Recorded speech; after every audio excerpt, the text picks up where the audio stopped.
Disclaimer. ChatGPT is simply a tool for gathering information. It is not the source of all truth, nor should anyone treat it as such. If a person wants to learn something, the most accurate way is to do the hard work for themselves. That being said, this podcast utilizes ChatGPT as an overall aim to stir conversation and promote independent investigation, starting with the Word of God, aka the Bible.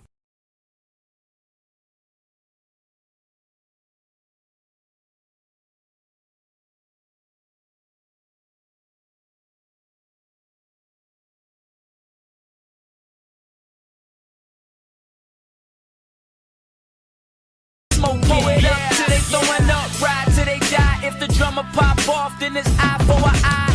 Even the blind see a ribbon in the sky. Stevie Wonder told the world, I'm just trying to tell them why. We only got one life, two roads, you decide. Man, I'm trying to put you on to what your money can't buy. Hold up, slow it up, stop living that lie. When it's all said and done, don't be surprised. Know that Jesus is alive, yeah, and he's coming back shortly. $1 Million beach house, heat game, court seats, true religion. One of the things I learned in life as I continued my walk with the Lord was that as you continue growing with him and walking with him and the knowledge of God and knowing who he is, new things will happen to you that will fascinate you, whether that be personal experiences or people that you meet or stories that you hear. And the story I'm going to tell you today is a story that actually changed my whole paradigm about how God works. The story is about Desmond Doss, and it's a classic example of this. Just for you to get a little background, I love war history. I'm just a history buff.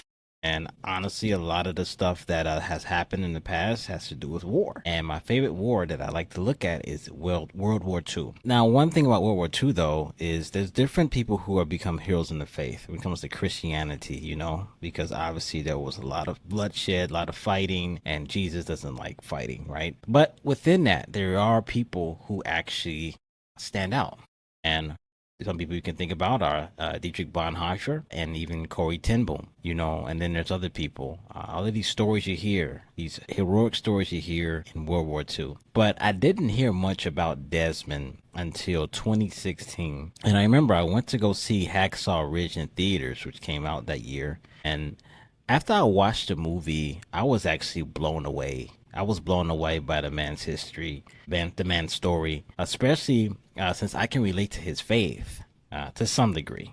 But one thing that also happened to me is that I left with this kind of a dark feeling about how terrible war really is. And it made me question exactly what is an honorable man? How would God describe such a man as compared to, you know, what's going on in the World Wide Web, you know, whatever people are saying, like ChatGPT, for instance. So I wanted to tackle the question in ChatGPT to figure out, when it comes to honor in Desmond Doss, did people consider to him to be an honorable man? And so I asked the question for ChatGPT, who was Desmond Doss, to start off with, which we'll always do. Who was Desmond Doss? And this is what ChatGPT said. Desmond Doss was a United States Army medic and the first conscientious objector to receive the Medal of Honor, the nation's highest military award. He became famous for his heroism during World War II, particularly at the Battle of Okinawa in 1945. Born on February 7th, 1919, in Lynchburg, Virginia, he was a Seventh-day Adventist who became a World War II combat medic in the 77th Infantry Division. He was a conscientious objector who refused to carry a weapon or kill based on his religious beliefs, but still chose to serve in the military. During the Battle of Okinawa, Doss risked his life repeatedly to save about 75 wounded soldiers. Under constant enemy fire, he lowered them one by one down a cliff face, known as Hacksaw Ridge, using a rope and a sling, all without carrying a gun. He received a Medal of Honor, awarded by President Harry Truman in 1945. His story was told in books and documentaries, but most famously in the 2016 film Hacksaw Ridge, directed by Mel Gibson, where he was portrayed by actor Andrew Garfield.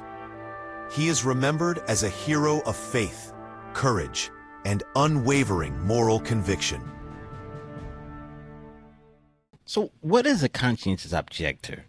Well, I'm going to read you straight from the manual of the Army regulations what exactly a conscientious objector is. A conscientious objector, according to Army Regulations 643, it's a firm, fixed, and sincere objection to participation in war in any form or the bearing of arms because of religious training and belief. Now, that's what Desmond Doss was. He was a conscientious objector. Now, thanks to the U.S. Constitution, we have rights in America. Individuals' religious belief are respected for the most part, and largely accommodated, even in the military, because that's what they're fighting for. They're fighting for freedom. So this includes those like Doss, who believed that it was wrong to take a life. Now, he was really more extreme. He was more extreme in not wanting to even touch a weapon. That's how serious Doss was about it. So instead of combat roles, conscientious objector assignments are like generally like people who want to be in non-combatant roles. It could be army hospitals, cooking, supply transportation. I believe my grandfather was in he was also in World War II, and he just transported supplies back and forth and whatnot. He was behind the front lines. I wouldn't say he was a conscientious objector, but that's what I'm talking about. They don't really fight in the actual army like the people on the front lines. For Doss, though, he was different. Doss enlisted, which was actually bold in itself, since one would think that, conscientious objectors wouldn't even want to enlist in the army or whatever to even get close to a weapon. But for Desmond Doss, he really felt the need to sign up and help his country out during a dire situation, World War II. And it was a time of world crisis. You had Germany expanding, you had Japan attacking people in America, and so it was a very, very serious situation. Desmond, though, decided to sign up himself. However, he had one problem, and that was his conscientious objection. And in the military, they needed as much men as they can get. Okay, so you had the draftees. You had people who were drafted who didn't really want to fight, but they actually were forced to. But then you got Desmond Doss, who enlisted. And that's what really stands out to me first about Desmond, is that he volunteered. He volunteered to do this. To me, that's a courageous move to make. He wasn't drafted. He wanted to be in combat. He wanted to be in combat with the sole desire of helping people get better as a medical and as a person with medical knowledge. So, but again, the issue he had was the weapons and the fighting. So he decided, I'm going to enlist. I want to help people on the battlefield, but I don't want to carry a gun. And that was just unheard of back then. So what was his reasoning for this? I know it had to do with his religion. And I know one thing about his faith. He was a Seventh-day Adventist. Now, a Seventh-day Adventist, a deep study into the religion is actually beyond the scope of this episode. There's a lot of things that I can say about it. However, I would just say some brief facts about them for now. And I'll give you my final judgment on his life at the end of the episode. One of the biggest things, as you can probably tell by their name, Seventh-day Adventists, they really hold the Sabbath day to be Saturday, and they take it very, very seriously. They firmly believe the Sabbath day is on Saturday, and what the Sabbath day is a day of rest commanded by the Lord in the Bible to the Jews, and that means no work at all. For them, for the Seventh-day Adventists, this means work at all should be done between sunset Friday through sunset Saturday. So instead of working, the day is used for like fellowship, for prayer, for Bible studies and whatnot, going on walks, enjoying nature, but nothing to do with like building fires or drills, in the army, or things like that. No, they take a rest that day. How does Desmond Doss do it in the military? Well, it's very interesting. For Doss, he would avoid military routine activities such as drills or chores on Saturdays. He agreed to perform extra duties on the other days to make up for the Saturday that he didn't decide to do anything because of his religion. There was one exception that Doss made for working during the Sabbath on a Saturday, and that was the deception of saving a life. He called it an act of mercy, since Jesus did so on the Sabbath. Not supposed to work. So he felt that acts of mercy were okay to do during the Sabbath day. And he said, quote, "I will work on the Sabbath if it's to save life, because that's what Jesus did."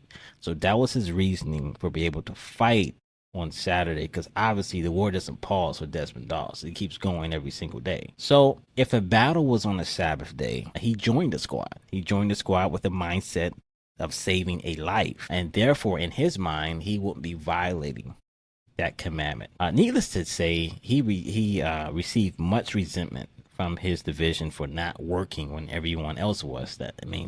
That's understandable. Like, who is this guy sitting out doing drill and we're running miles and doing push-ups and he can't even do that? So it was a very, very hard time for him early on in the military. The second thing about Seventh-day Adventists that you should know is they are very focused on their health and eating healthy and healthy living, period. SDAs, or Seventh-day Adventists, I'll just call them SDAs from this point on.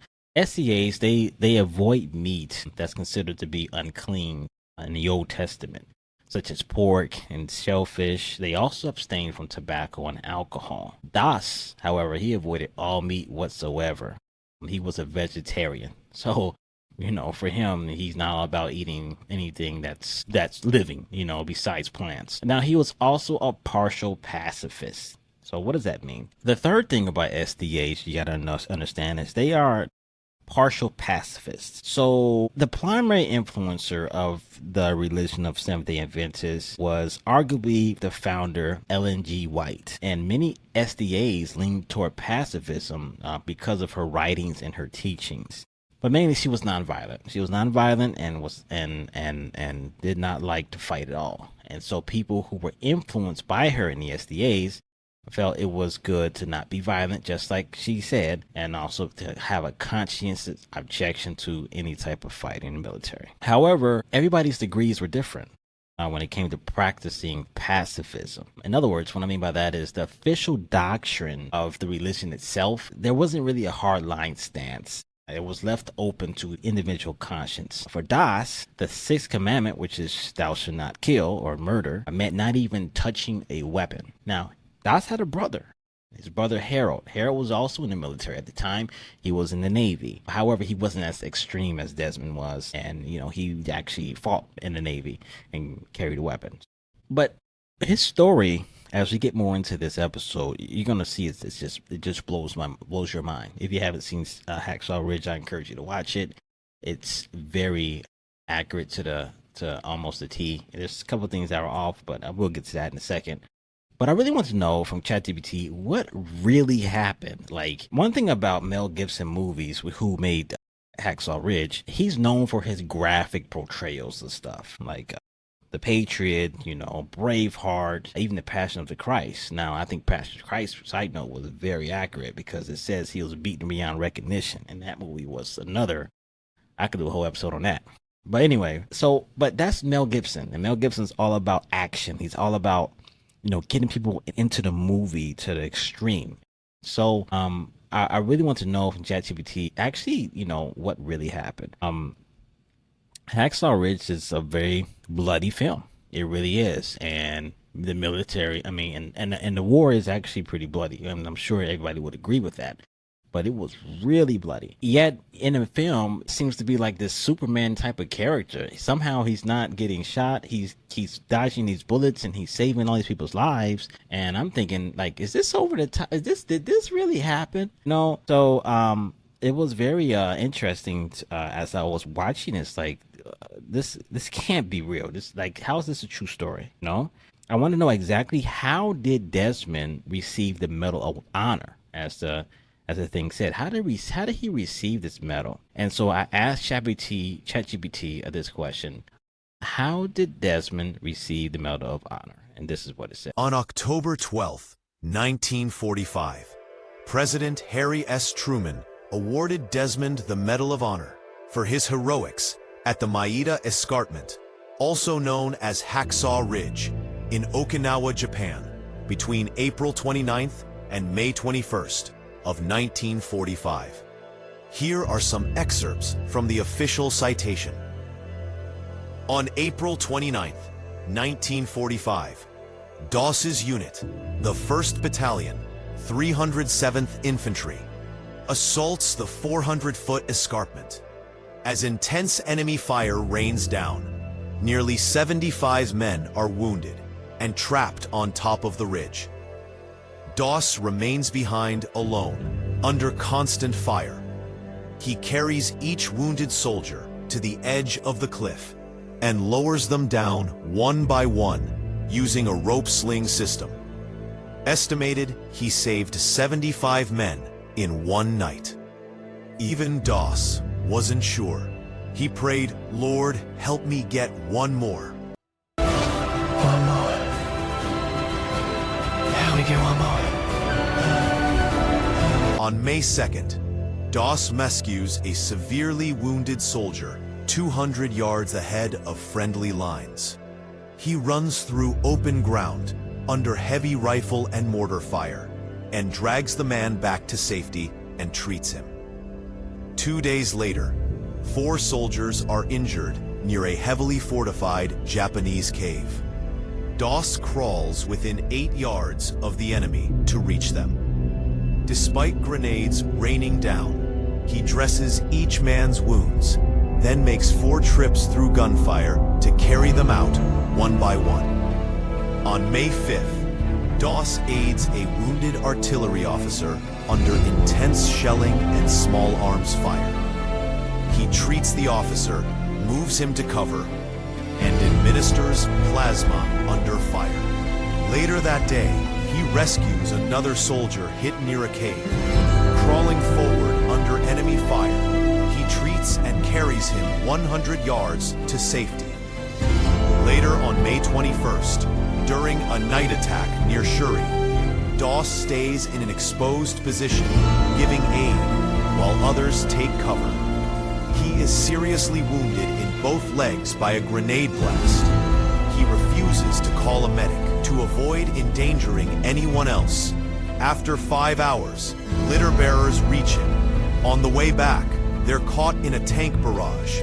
Doss sees another man more severely wounded and gives up his place on the stretcher.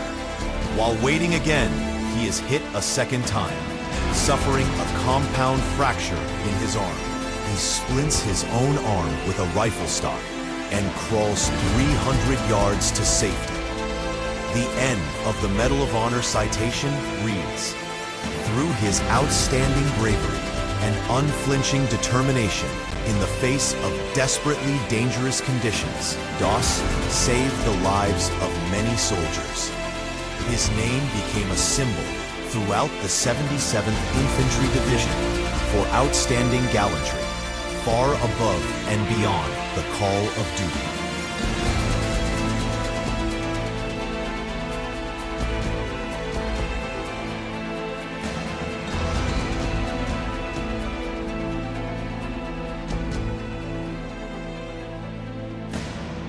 According to the U.S. Department of Defense, the nation's highest military award for valor is the Medal of Honor presented by the President in Congress's name. By law, only U.S. service members who distinguish themselves through conspicuous gallantry and intrepidity at the risk of life above and beyond the call of duty can receive this medal. So apparently, the U.S. military believed it was fit for Desmond to receive that medal. And it's very interesting, all of the feats that he did. It was amazing. In other words, receiving the Medal of Honor actually meant that you were among the bravest soldiers to have ever served in the military. It's administered by the president himself. Okay. Now let's look at his heroic acts for a minute. You know, as I was doing this research, I'm like, this is crazy to me. And just looking at the citation alone for why he received it, my mind is blown. Like, what first sticks out to me is that his moment of significance began on a day before Hitler committed suicide. Why is this important? Well, obviously he wasn't fighting Germans. He was fighting Japanese. But to have that in a U.S. soldier's mind that Hitler died would certainly have been a morale boost for sure. But we can rule that out from him because Hitler wasn't even dead yet before he started doing his heroics at Hacksaw Ridge. Secondly, it says he remained behind alone while the others retreated, and this is under constant fire. Somehow he manages to carry not 1, not 10, not even 30, but 75 wounded soldiers, one by one, to the cliff's edge without getting a scratch. And each time he prayed that prayer, it seems like God answered it. And I found an article that supports this event occurring. Check it out. Thirdly, him running through open ground under heavy fire and mortar fire was ridiculous because the Japanese, one thing about Japanese, they were notoriously known for killing medics. They were ruthless people. They did not care. They would even give their lives for their country. Literally. Suicidal charges, banzai charges, kamikaze planes. These people were very serious when it came to fighting. And so by killing the medics, what they were doing, they were demoralizing the enemy. That was the point. Because if there's no medics, that means if you get shot, no one can help you. No one can stop your bleeding. No one can help you survive when you get shot or get blown up in certain spots. So it was very demoralizing for the enemy when the medics would do that, or when the Japanese would do that. Fourthly, the wounded artillery officer that the ChatGPT mentioned, his name was Captain Jack Glover. He's actually in Hacksaw Ridge, not him himself, but somebody plays him, and he somehow did administer plasma under fire. That takes time and a lot of guts. You got to hook up the plasma. You got to hook it up into their vein. I mean, how are you doing this when you're getting shot at? Grenades probably thrown at you, and artillery shells. It's crazy to me. And fifthly, he refuses a medic for himself when he's finally hurt because he didn't want them hurt in the process. Then he gives up his stretcher for another wounded man and instead crawls 300 yards while injured back to safety. That's not even in the movie, Hacksaw Ridge, to be honest, but that actually happened according to the citation here. I mean, for me, I don't know if that doesn't sound like an over the top movie, then I don't know what it is. I'm telling you, based on his true story, if that doesn't seem over the top, I don't know what it is to me. It blows my mind. Given all of this, though, I truly wondered, what did the others say about him, both before and after the things he did? So I wanted to ask ChatGPT that question. So I asked him, what did the others say about Desmond Doss in the military? And this is what it said. Fierce fighting continued on the escarpment, didn't it, Fred? Yes, it did, Ralph. I saw Doss repeatedly go out among heavy enemy fire and bring the wounded back to safety.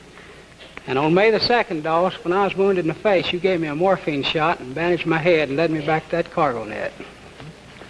5 days later, I was wounded very seriously in the left lung and left knee, and Doss was the only medic left at that time. He came down and gave me courage and dressed my wound, gave first aid to the other 3 men that were hit with me. He sent us back, and he remained there under fire. Doss, I owe you my life. Captain Jack Glover initially opposed Doss. He told him, "You're not going to be by my side if you don't carry a gun." He also told the Army, "I don't want this guy. He's a coward." But later, he stated, "He ended up saving my life. He was one of the bravest persons alive." And then to have him end up saving your life is the irony of the whole thing. Private Ralph Baker said, "He was a skinny little guy. We doubted he could even make it through basic. And he wouldn't touch a rifle. We thought he was just trying to get out of fighting. But I tell you, after Okinawa, not a man in our company would ever say a word against Desmond again. If you were wounded, you wanted Doss coming for you." Sergeant Howell, portrayed by Vince Vaughn in Hacksaw Ridge, said to Doss, "Doss, I didn't know who you were. You did more than any man here, and you did it without a gun." There are also some notable quotes from Desmond himself. On being mocked, he said, "I was ridiculed and called all kinds of names. They just couldn't understand why I didn't want to carry a gun. But I wanted to serve, just in a different way." About staying faithful, he said, "I knew I could never touch a weapon or take a life. But I also knew I could help save lives. So I put my trust in God and I went to war." Regarding Hacksaw Ridge, while everybody else was taking life, I was busy saving it. I just kept praying, Lord, please help me get one more. Asked why he kept going back to save others, Desmond stated, I felt like it was an insult to God to accept the protection of a weapon while doing his work. My strength came from God. He was the one who enabled me to do what I did. I was just a medic doing my job. The real heroes are the ones who didn't come back. When it comes to Jack Glover, I can really understand his sentiment. I mean, like, think about it. Like, what if there's hand-to-hand combat, right? Or I'm about to get shot by an enemy soldier. Desmond's right there. Okay, he can't touch your weapon now. What's going to happen to me? You know, is he going to do anything at all? You know, my mindset would go, that guy's a coward. Like, he's not going to help. You're not going to help me in a battlefield. I don't want to run with you as I'm fighting the enemy. So I get Jack's sentiment and all of this. Yet I say this though, his assessment was off from the get-go. Why was it off? Because a coward wouldn't want to go into combat without a weapon. I mean, think about it for a second. Like, that should tell you alone that either the guy's crazy or he's just extremely brave. If he says, no sir, I don't want a weapon, I want to go in the military, I want to go in the military and I want to fight and I want to go on the front lines, I want to be a medic, but I don't want a gun. I mean, either you're crazy or you're extremely brave, but I would never think that you're a coward by that alone. Glover he couldn't understand his faith. That was the problem. He couldn't understand Desmond, you know, so the only thing he had to go back to was maybe he's just a coward. Maybe that's why. So he was trying to figure things out and draw his own conclusions, but obviously he was wrong. Ironically, it seems like God saw it fit to have the same guy that he misjudged save his own life. You know, it sounds a lot like how Jesus died to save those who killed him. You know, so it's just the whole irony about the whole situation was just funny to me. Ralph Baker, I couldn't find a picture of Ralph, but I trust that he was in the story. He's actually in the film. If you catch it, it's very small. But he's in the film, like the actual person who plays Ralph Baker. But it's very hard to find. But if you really pay attention, you'll see him. He's actually one of the injured that Desmond helps out. His comments remind me of someone who told me about how Christians should be in the workplace. Someone close to me once said, you know, when you're in a workplace and you don't know how people are going to receive you and your faith, or maybe you talk to people about Jesus and you shared your faith, now what? You know, they're not going to get born again. You know, they're still doing their thing. What is your role now? And he told me, well, your role now is to be a fire extinguisher. In other words, even if people take issue with you at your job, be that person, be that guy or that girl that they know they can come to when things in their lives are like burning down, okay? Like Baker's comments indicate that the soldiers trusted in him, undoubtedly due to his character. So they knew Desmond was a good guy. He was a reliable guy because of how he conducted himself. So they wanted Desmond to be there for them when they went into battle and whatnot. So one thing about Desmond, though, that I thought about as somebody who reads the Bible a lot, he reminds me of the Rechabites. There's a passage in the Bible where God is commending a group of people called Rechabites, because this is what Desmond said, and I'm going to go into more in this second. Desmond said about how he felt during this whole time he was in the military, this whole experience. He said, I put my trust in God. I could never touch a weapon. I just kept praying. I felt like it was an insult to God to accept the protection of a weapon. My strength came from God. He enabled me to do what I did. You know, all of this reminds me of Jeremiah 35. Where the Lord, he honors a group of people who obeyed their ancestors in not dwelling in houses and not drinking wine. I'm going to read the passage for a second so you can see what I'm talking about here. It says in Jeremiah 35, and I'm going to skip some verses to get to the point. It says, So I went to see Jazaniah, the son of Jeremiah, and the grandson of Habazaniah, and all his brothers and sons representing all the Rechabite families. I set cups and jugs of wine before them and invited them to have a drink, but they refused. No, they said, we won't drink wine because our ancestor Jehonadab, son of Rechab, gave us this command. You and your descendants must never drink wine, and do not build houses or plant crops or vineyards, but always live in tents. If you follow these commands, you will live long, good lives in the land. So we have obeyed him in all these things. We have never had a drink of wine to this day, nor have our wives, our sons, and our daughters. We haven't built houses or owned vineyards or farms or planted crops. We have lived in tents and have fully obeyed all the commands of Jehonadab, our ancestor. Then the Lord gave this message to Jeremiah. This is what the Lord of heaven's armies, the God of Israel, says. Go and say to the people in Judah and Jerusalem, come and learn a lesson about how to obey me. The Rechabites do not drink wine to this day, because their ancestor Jehonadab told them not to. But I have spoken to you again and again, and you refuse to obey me. Then Jeremiah turned to the Rechabites and said, this is what the Lord of heaven's armies, the God of Israel, says. You have obeyed your ancestor Jehonadab in every respect, following all his instructions. Therefore, this is what the Lord of heaven armies, the God of Israel, says. Jehonadab, the son of Rechab, will always have descendants who serve me. Why did I read all of that? Well, one thing to understand is that God was commending these people for actually being consistent and being faithful to what their father or their ancestors were doing. And they felt that was honorable in and of itself and to God. And God honored them for it.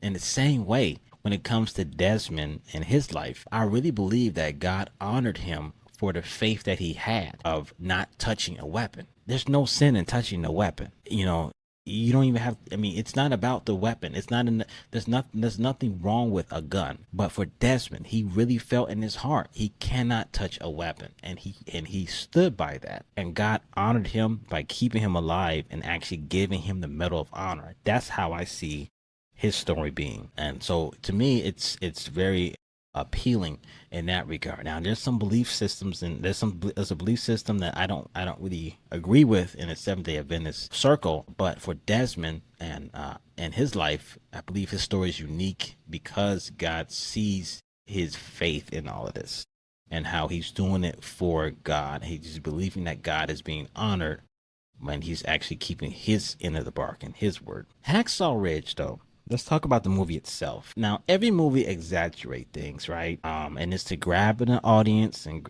grab a profit and whatnot. I was curious to know what parts of the movie weren't true. So I asked ChatGPT what parts of Hacksaw Ridge were not accurate. And this is what it told me. Hacksaw Ridge is largely faithful to the spirit of Desmond Doss's story.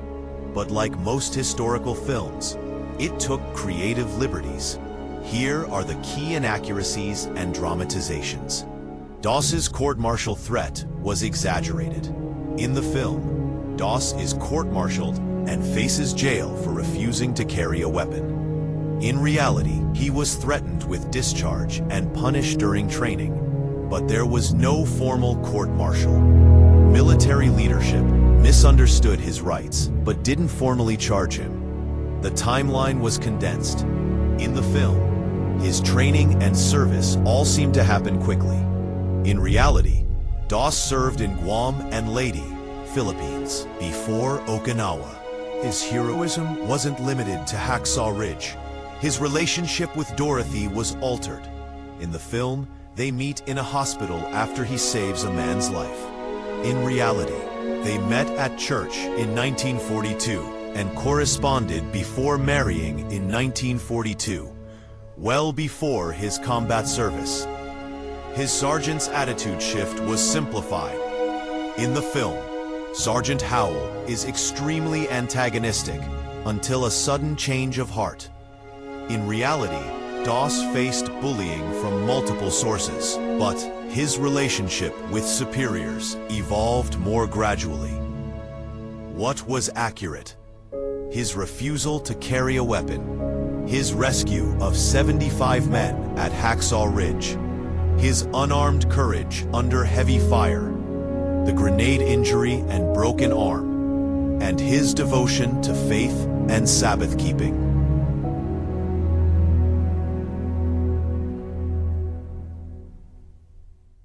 Now, it makes sense to me why he wasn't court-martialed, since that would, first of all, bring a bad image on the U.S. Army. I can imagine, the headline of of the newspaper being, man discharged from army because of religious beliefs, But secondly, besides the fact that he enlisted on his own free will, Doss was still willing to go into battle. He didn't like to be called an conscientious objector. He referred to himself as a conscientious cooperator. So, it wouldn't make sense for him to get discharged if his whole heart and mind is to actually be in the battle. I mean, why would you kick him out? So dishonorably discharging him and or putting him in jail would serve to punish good intentions. He wasn't saying, I don't want to fight because I'm scared of a gun. I'm scared to fight. He signed up to fight. So obviously he's taking that seriously. It wouldn't make sense for them to court martial Desmond Doss. But most importantly, though, they couldn't really do it anyway because he was legally protected by the U.S. Selective Service Act of 1916 as a non-combatant. Therefore, they signed him as a medic without a weapon to protect himself, which again was unheard of. Because the medics had guns, they had weapons for themselves to protect themselves. They're getting fight, they're in a firefight. Of course, they're there. They may not want to be shooting them, but they're focused on those around them that are hurt. But still, they're there to protect themselves. But not Desmond. Desmond wanted God to protect him alone. Interesting to note is that Desmond Doss actually received 2 bronze medals in the Philippines for valor in his service in Guam and Leyte. I tried to get more specifics regarding his feats there, but all I could really find was that he was frequently the last man to leave and rescue others from the battlefield. And this time there was no cliff that he lured the soldiers down. So he basically did the same thing he did at Hacksaw Ridge, but this time there's no cliff. So this is something he was doing for a while by that point. So people knew who he was, and which is very interesting. Dorothy, his wife, you can tell a man's character based on how his wife talks about him. And so here are some quotes that his wife actually said that I think bolster his case as the kind of humble and selfless man he actually was. She said about him, he was the most Christ-like man I ever met. He was kind, gentle, and never thought badly of anyone. And another one, he was not a big man, but what he had was the power of God behind him. And then finally, Desmond never thought of himself as a hero. He would always say, I just did what I had to do. And that marks a good man when a person can be humble about what he's done. The word says, let others praise you and not your own lips. So David didn't boast about his actions and how he did, on the battlefield. He just was there to do what he had, do a job. He got it done, and he had God on his back, which is what I see. Was Desmond Doss an honorable man? So let's look at the verdict of ChatGPT. Desmond Doss, was he an honorable man? This is what it said. Desmond Doss was an extraordinarily honorable man, admired not only for his heroism, but for his unwavering moral conviction. As a devout Seventh-day Adventist, he refused to carry a weapon or take a life, believing deeply in the commandment, "Thou shalt not kill." Yet he chose to serve in the military during World War II, risking his life not to take lives, but to save them. During the brutal Battle of Okinawa, he saved 75 wounded men under relentless enemy fire, completely unarmed. Even after being wounded by a grenade and suffering a shattered arm, he treated his own injuries and crawled hundreds of yards to safety, so others could be cared for first. Despite facing ridicule and abuse from fellow soldiers for his beliefs, Doss remained humble and forgiving. Those who once mocked him later called him the bravest man they had ever known. When awarded the Medal of Honor by President Truman, Doss simply said, "I was just doing my duty." He never sought recognition or fame, giving God credit for all he had done. Desmond Doss's life is a rare and powerful example of honor in its truest form, rooted in faith, humility, courage, and compassion. Now, I found it interesting that the GPT verdict said that, yes, Desmond was an honorable man because of his faith, humility, courage, and compassion. Now, mind you, ChatGPT, all it is just an AI app that takes all of the information from the internet about a particular subject that I ask about and somehow puts it all together into a concise summary, and to explain where we can just read it in 1, 2, or maybe 3 paragraphs, right? So it seems to me that this reflects how most people feel about Desmond. The world feels about Desmond. Now, most of the world isn't Christian. Most of the world doesn't believe in Jesus, but this is what they said about him. He had faith. He was humble, he had courage and compassion, so therefore he was an honorable man. Now, these same traits are commended by God in the Bible. Now, one thing that really actually means that it's true when the word says that we are made in his image, because these things that we find honorable are the same things that God finds honorable in the word of God. Go figure. So, it's just, I just found that to be very interesting. Time for the last word. The last word. Now, for the record, I want to say this. I don't share the same beliefs as he had, regarding his faith in Jesus Christ. And in fact, I kind of personally think that the SDA religion is somewhat cult-like. I don't want to expand on this because it's going to go on the rabbit trail. But nevertheless, I can't deny this. I can't deny that God had his hand of protection on Desmond. I mean, it's too much of a coincidence to not be God. And I know how God works, and like I said before, I liken his life to the Rechabites, that God respecting his belief system, because he believes that, because Desmond believes that it's he can't do that. He follows his convictions. I believe God honors that. God honors that. It can be for anything, people who don't want to carry a phone, or people who don't want to ride bikes. I'm just making stuff up, they may feel somehow sinful. So God respects those things to me. That's how I see it. But do I think he was an honorable man like everyone else? Yes, I do. I really feel he was an honorable man because he valued the lives of other people. His actions actually exemplify what Jesus said was the greatest love. And it was to lay down one's life for his friends. John 15:13. It says, there's no greater love than to lay down one's life for one's friends. In this case, he even risked his own life for his enemies. Now, in the film, he kind of rescued some Japanese soldiers. That may not be accurate. No one knows. I'm sure it was dark. He probably just grabbed people, but he may have. But we don't really know for sure. One final story that people may not know. It's actually in the film, but it's kind of brief. Desmond, he carried a small little Bible with him, and one day he lost it on the battlefield. The picture I have here is the actual Bible that he actually carried. A few soldiers decided to go back and risk their lives to go find his Bible, and they actually found it and gave it to him. Now, to me, that was very powerful, because that just even shows you even more how much they respected Desmond, that they would go back to look for a book that they probably don't believe in and risk their life just so that Desmond can get his Bible. Unbelievable. So what say you, though? I'm going to leave the rest of the episode up to you to judge. What say you about Desmond Doss? Was he an honorable man? I would love to hear from you. You can email me your answer at restoredkingdom315@gmail.com. One thing about my number, it's not working anymore. The number it's a long story. It's just a long story, but I don't have a phone number to text anymore. However, I still have an X. I'm very active on X under Scott M. Phillips. You can find me there. So you can shoot me a post or whatever, or a message on there, and we can connect that way. Now, I'm thinking about making this my last episode for this podcast.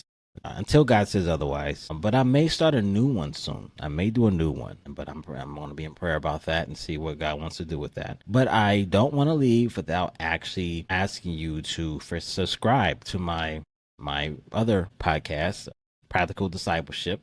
I changed the name to Practical Discipleship Podcast, and it's on Spotify, it's on Apple. I'm currently working on season 2, and I plan to release the first episode early October, God willing. Okay, and then this time we're going to talk about the foundations of the faith. We're going to get more in detail into that.